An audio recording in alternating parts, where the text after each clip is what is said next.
In mathematical reasoning, there's this concept called uniqueness, which is really, really important for really all reasoning and all forms of reasoning, which is why I wanted to introduce it to y'all. Because we mostly only talk about it in mathematics because it's really hard to get outside of mathematics. But that fact alone is going to be significant, and I'll tell y'all why. So what uniqueness is when an algorithm or a rational process produces a single, unequivocal result. So if you know you have a unique answer, you're done answering whatever question you were set out to answer, so to speak. You don't need to check other results, and you don't have to worry about another answer that is going to satisfy whatever you're looking for, that's going to do what you're looking for. Uniqueness mostly occurs just in mathematics because of how specialized mathematical reasoning is compared to other forms of logic. It's highly, highly specialized, to say the least. And it's basically impossible for reasoning about politics, or about democracy, about morality or human nature to produce unique results.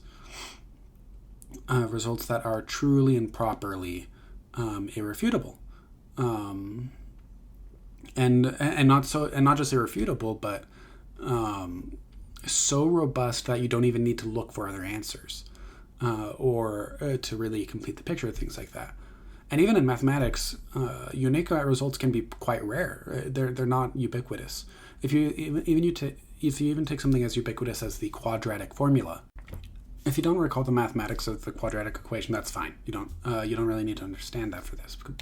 But if you'll remember, the quadratic formula gives you typically two answers, and both answers, if you don't have more information, are viable.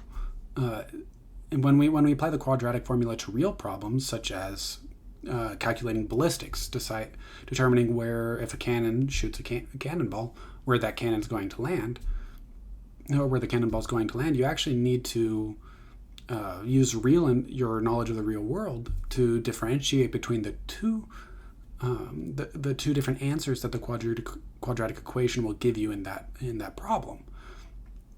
And it's not the quadratic equation's fault. It's just that you do need real life experience to be able to distinguish between the two answers. So the quadratic equation does not give a unique solution, and to remedy that situation, you need to have real world experience.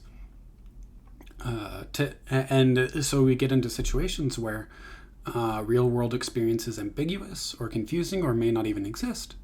Things that we can't experience reasonably. And that's kind of an interesting thing. Is the quadratic formula is a very sophisticated piece of mathematical reasoning. It's a very good algorithm, and the fact that even something as simple as that produces two different results. When you ask questions of reason, and try to apply reasoning to things like the nature of democracy, of human rights, of goodness and virtue, and how to treat each other well. These are questions that are much more complicated than what the quadratic formula is capable of handling or setting, or really any mathematical process is really capable of approaching in most cases. So that's kind of something important to note, is that even in the mathematical context, it's hard to get, in many cases, a unique answer. And when we talk about a lot of reason in our society, when it comes to politics and governance and what have you, biology, physics, sociology, psychology, etc., literature, just the day-to-day, how to handle, raising a child or interacting with a friend who's maybe upset you, things like that.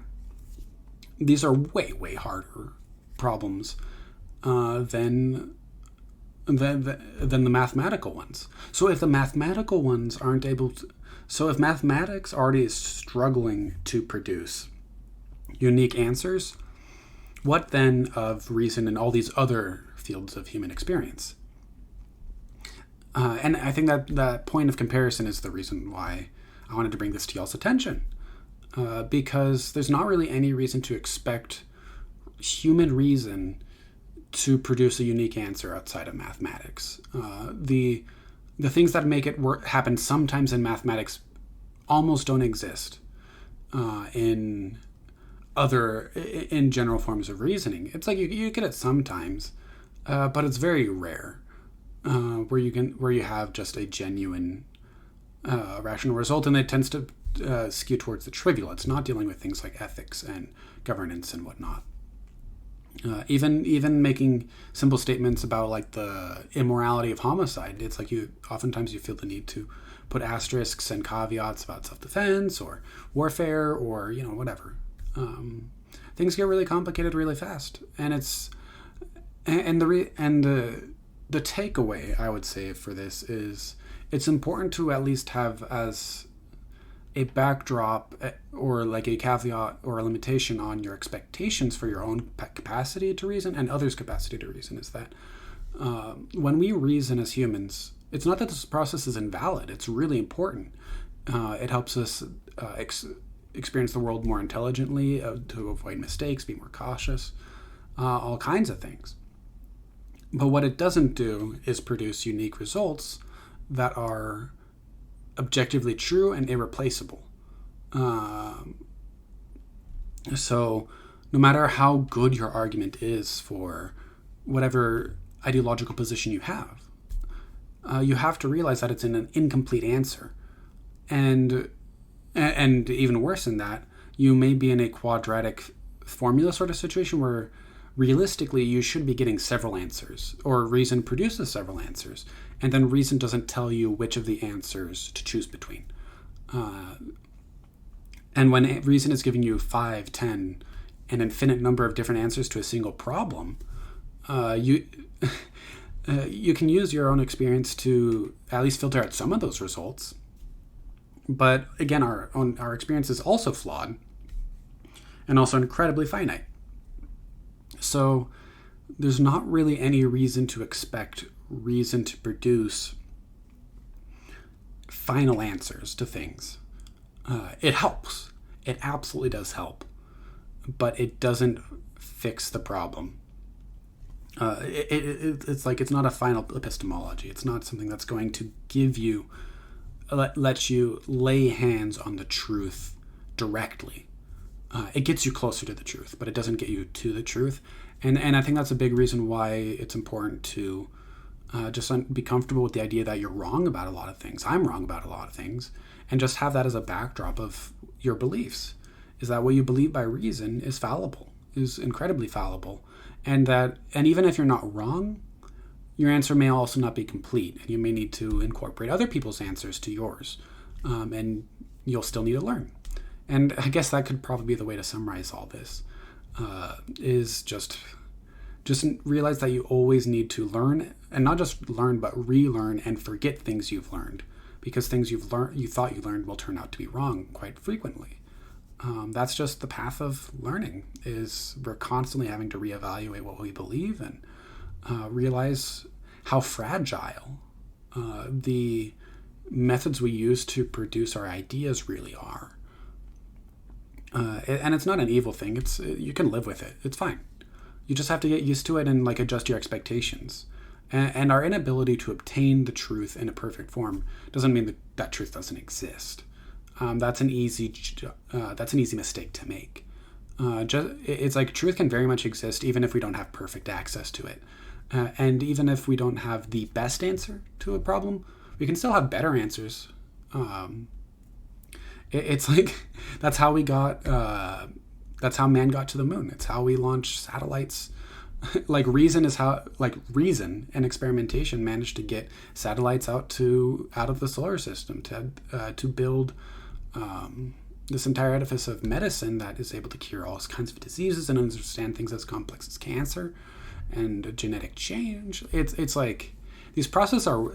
It's like even if these processes we don't produce final truth, they're wonderful, and they do a better job once you don't require final truth of them, because then you can it's easier to adapt to changes and ideas when you no longer expect your own reasoning to be infallible, and you also realize that whatever you believe isn't going to be a a unique answer to the problem, and that the problem is always going to be more nuanced than you're able to handle using your own reasoning. And that's part of why we need to rely on each other to learn. Anything that you want to take seriously for learning, don't do it on your own. Whether it's ethics, mathematics, physics, if you can get a mentor, if you can get good people to help you through it, it is always better because they have more experience and they can help you work through the gaps in your own experience and the gaps in your own reasoning. So I guess the summary is just don't expect unique answers. Reason is lovely. It's good. It's important. It's just not going to, it doesn't do everything. It has a place. It's really good in that place. And you should know it. And it's important to know precisely where that place is so that you don't misapply reasoning and end up believing something that's just not true. Or I think is probably more often the case, and especially in our current society, is you're just unwilling to admit something's untrue, and more particularly when other people disagree with you, you're not able to handle that. You're not able to handle the incompleteness of your own answer. But incompleteness is the human condition. We're all incomplete. Our knowledge is incomplete. Our experience is incomplete. And this is just one of the many ways in which that incompleteness and imperfection manifests in the human experience. And they're fine. It's like you spend enough time with them and you learn to love it. It's like it's a really good thing. If reality were so simple that this weren't a problem, it's like I don't know what kind of existence such a world could produce. Like if reality were that simple, it would be. It's hard to imagine it being anything but milk toast. I know I mispronounced that. I always forget how you're supposed to pronounce milky toast or milk toast or whatever, because it's one of those loan words that I never. Whatever. Anyway, imperfection. C'est la vie.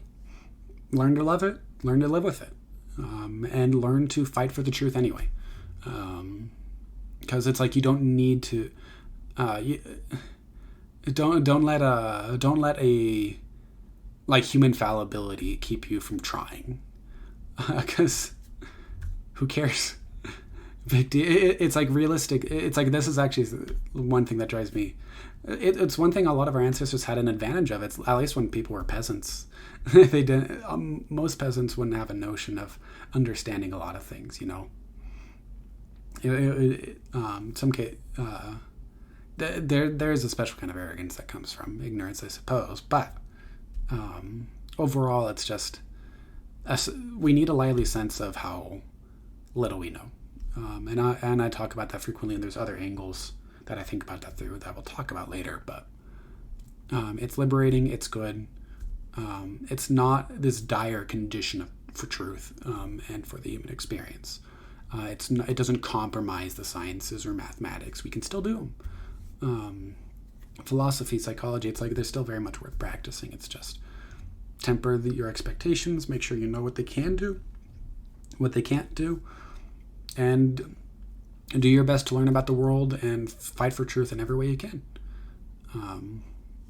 Not just through reason, not just through experimentation, not just through observation, not just even through prayer or meditation or really any, just never limit yourself to a single method of truth seeking. Or more accurately, don't discount any method of truth seeking, so to speak, or be very cautious about doing so anyway. So yeah, take care and see y'all on the flip side. Au revoir.